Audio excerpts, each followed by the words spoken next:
the international updates. A deadly blast in Turkey's capital Ankara has killed at least 34 people and 125 others injured.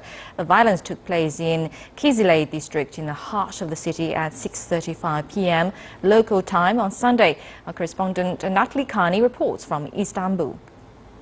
Well, an emergency security meeting recently wrapped up in the capital, Ankara, between the Prime Minister Ahmet Davutoglu as well as the Interior and Justice Ministers. The Interior Minister spoke up after the meeting saying that Turkey does condemn the attacks as well, that they have found a lot of evidence, but the attacker is not yet certain. They do hope to make another announcement following the conclusion of the investigations, which most likely will be early on Monday. They also say this will not stop Turkey's mission against terrorism. As far as the death toll, the health minister has confirmed 34 people lost their lives in the attack. 2 of those people are thought to be the suspected attackers. 30 people were killed on the scene, 4 people on their way to the hospital. 125 people were injured, 19 are in critical condition, and 7 are undergoing operations. The injured were taken to 14 different hospitals around the capital, Ankara.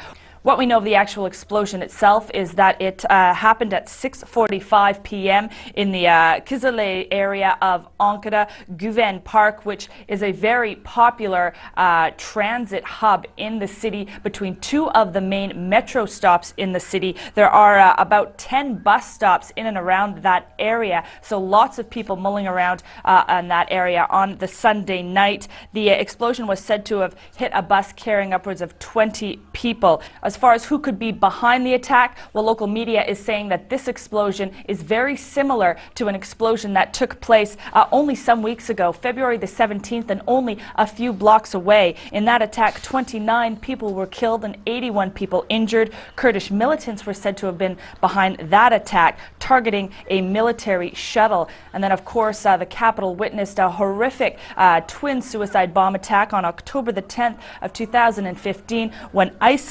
alleged ISIL militants bombed a peace rally near Ankara's main railway station. There are also a few local leftist terrorist organizations operating in the country which have staged attacks in the country over recent months. So there's quite a few areas that the government and investigators will be looking at. But again, according to the Interior Minister, the investigation is likely to be concluded on Monday, and they hope to have a potential suspect announced then.